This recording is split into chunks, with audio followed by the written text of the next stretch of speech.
Que a paz de nosso Senhor e Salvador Jesus Cristo venha reinar em cada coração. Mais uma vez, é uma palavra de Deus para você, que é no Evangelho de Jesus Cristo, segundo escreveu Marcos, capítulo 1, versículo 12 e 13, que é sobre a tentação de Jesus. A tentação de Jesus é relatada aqui no Evangelho de Jesus Cristo, segundo escreveu Marcos, no capítulo 1, no versículo 12 e o 13, resumidamente. E no livro de Marcos, no livro de Mateus, melhor dizendo, é do capítulo 4, do versículo 1 ao 11. E no livro de Lucas é do capítulo 4, do versículo 1 ao 13. Ou seja, é o Evangelho sinótico, ou seja, acontecimentos incomuns que são narrados por personagens diferentes, ou seja, mas é a mesma história. A tentação de Jesus só foi uma única vez que a Bíblia relata, que é a qual ele jejuou 40 dias e 40 noites. E sabemos que a Bíblia vai falar que Jesus, ele completa os seus 30 anos de idade. E ele vai até João para que João o batiza. E João fala: o Senhor vens a mim? Eu que preciso ser batizado pelo Senhor. E Jesus fala: me batiza que cumpre toda a justiça. Jesus foi batizado com o Espírito Santo e com o batismo nas águas. E a Bíblia nos fala que João vê um Espírito descer sobre, o Espírito Santo descer sobre ele como uma pomba. E a Bíblia nos fala: este é meu filho a quem me compraz. Ou seja, este é meu filho em quem tenho alegria. Porque Deus, ele já sabia que o plano de Jesus ele não ia falhar. Porque Deus, ele é onisciente, onipresente e onipotente. E nesse caso ele estava sendo onisciente porque ele sabia o futuro. Ele sabia que Jesus, ele ia ter que morrer por amor à humanidade. Porque Deus, ele amou o mundo de tal maneira que enviou seu único filho para morrer por nós. Então, para Jesus ele poder vencer essa tentação, para Jesus poder passar pela morte de cruz, para ele concluir o seu ministério perfeitamente, era necessário Jesus passar pelo deserto. Quando nós passamos pelo deserto, pela prova, pela tentação, sabe, a coisa tem bênção. E depois que Jesus ele foi tentado por Satanás, depois ele faz muitos sinais de prodígio.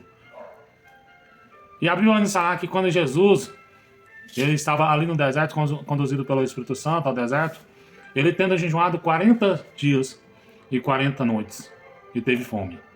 E o diabo, o mais astuto dos animais, os mais sagazes, o mais astuto, melhor dizendo, o inimigo mais astuto, melhor dizendo, é Satanás. Ele tentou a Jesus e disse: se tu és verdadeiramente o Filho de Deus, manda-te que essas pedras se transformem em pães. E Jesus levou uma palavra, falou uma palavra para ele.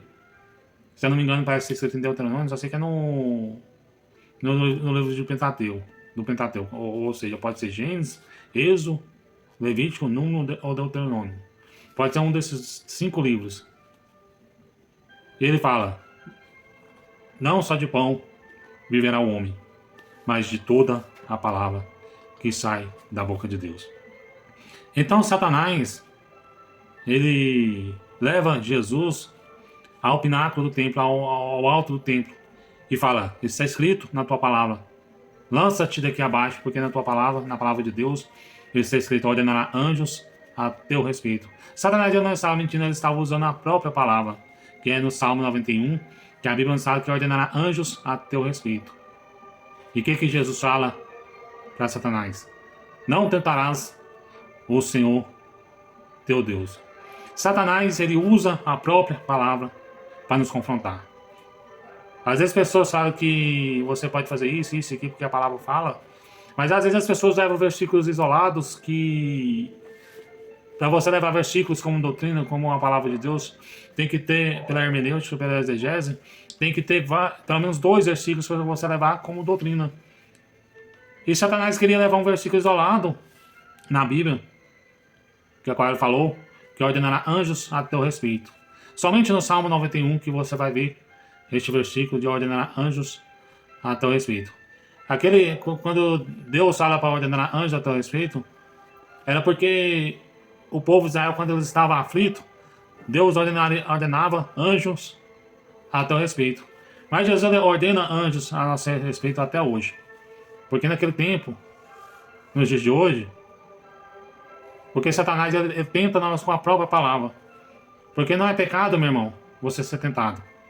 Pecado mesmo é você retroceder, você entregar a tentação. Satanás ele tem tentado o povo de Deus. E nós não devemos tentar a Deus. Satanás ele queria que Jesus tentasse a Deus, pulasse. Satanás ele queria que Jesus pulasse do pináculo do templo, porque o povo estava ali, né? Ele acreditava que os anjos segurassem ele, o Satanás acreditava que os anjos segurassem ele achava que Jesus ia falar que ele é Deus. Mas Jesus não precisava provar para ninguém que ele é Deus. Ele provando ou não, ele é Deus. Porque Jesus, quando os escribas e os fariseus vieram prender a Jesus para levar ele para a crucificação, ele poderia ordenar milícias de anjos ali para provar que ele é Deus. Mas ele não precisava, porque o plano dele tinha que ser concluído. O plano dele tinha que ser concretizado nessa terra. Então Satanás o leva Jesus e mostra todas as coisas, todos os reinos da terra.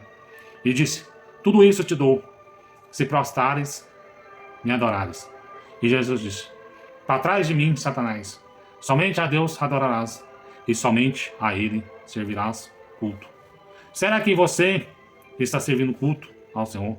Será que você está adorando Ele em espírito e verdade? Será que você está indo para os cultos? Será que você está indo para os montes?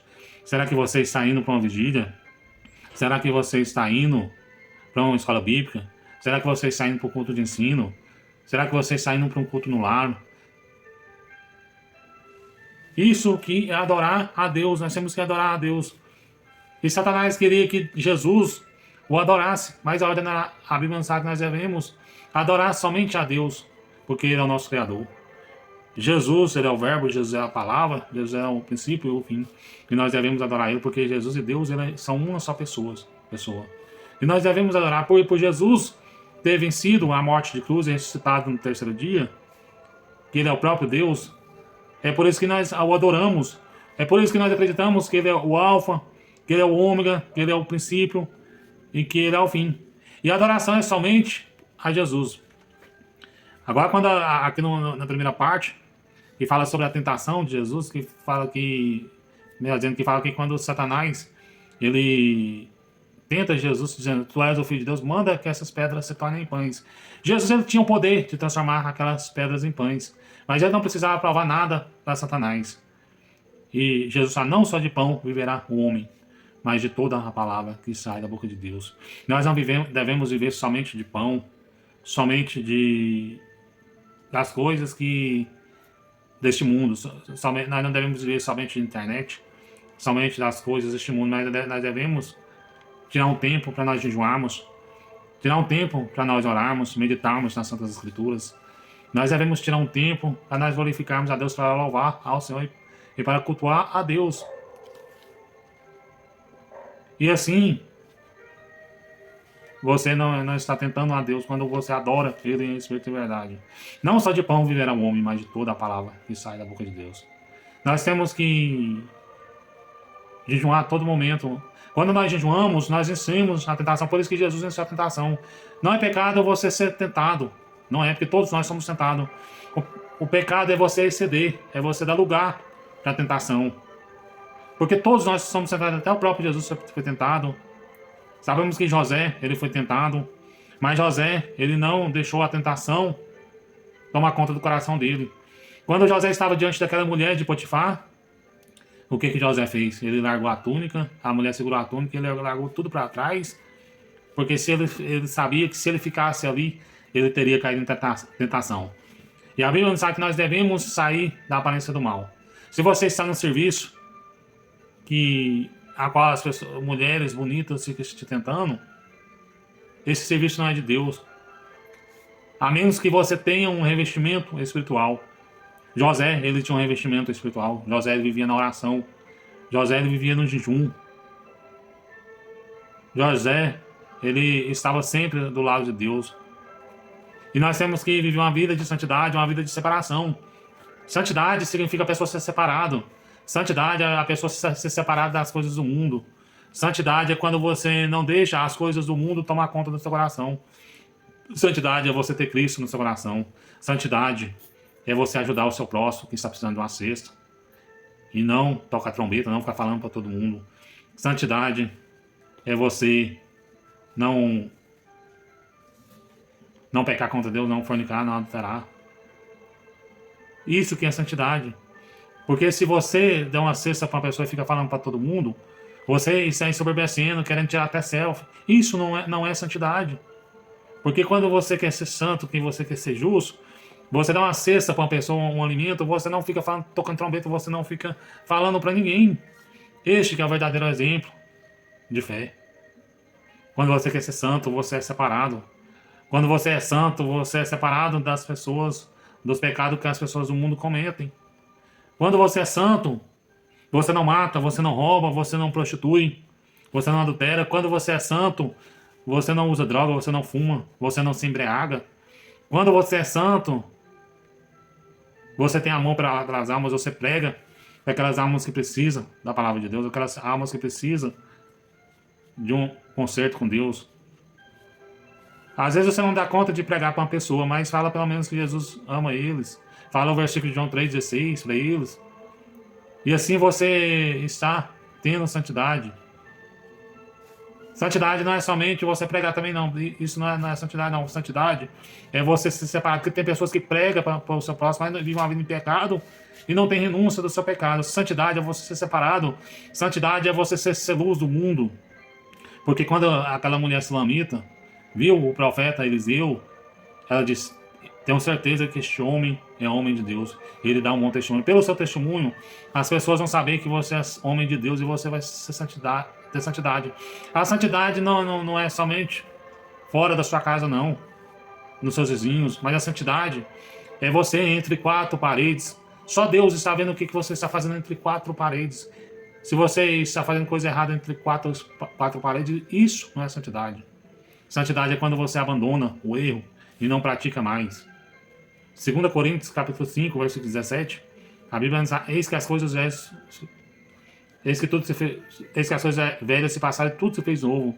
Quando você é santo, você quer ser santo, você larga as coisas do passado e tudo se fez novo.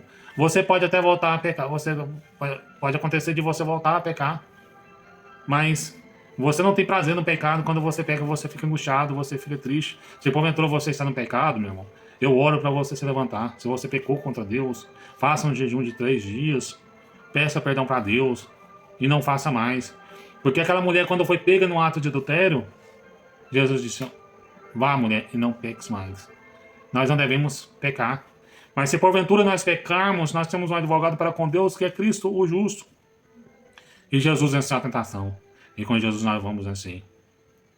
Porque a Bíblia nos fala que Satanás fala, não só Satanás fala,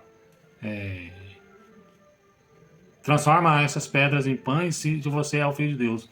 E Jesus fala: não só de pão viverá o homem, mas de toda a palavra que sai da boca de Deus. E o diabo levou Jesus no pináculo do templo e disse: se tu és verdadeiramente o Filho de Deus, lança aqui de baixo, porque isso é escrito: ordenará anjos a teu respeito. E Satanás leva Jesus aos reinos, até mostra todos os reinos, e disse: tudo isso, se prostrares, me adorares, eu te darei tudo. Mas Satanás, ele é mentiroso. Satanás, ele estava falando que ia dar o reino para Jesus. Mas mesmo assim, mesmo se Satanás desse verdade, Jesus não queria, porque o reino de Jesus não é deste mundo. O reino de Jesus, o mundo já pertence a Deus, o mundo das pessoas convertidas. O mundo, aquelas pessoas que não são convertidas não são de Jesus, que nunca vai converter. Mas aquelas que é convertida, que morreu convertida, que vai converter, essas pessoas são de Jesus. Não ames o mundo, meu irmão, mas ame a Deus. Porque se você amar o mundo, você não vai estar adorando a Deus. Ame somente a Cristo. Ame as coisas de Deus. Ama ler uma Bíblia. Ama louvar um hino da harpa, adoração. Se você for da congregação, adore o Senhor com um hino no inário. Mas não deixe de adorar ao Senhor. Porque quando você adora, você tem alegria, você tem paz. Quando você adora e vigia, você tem a certeza da sua salvação. Somente a Deus adorarás e somente a Ele servirás culto.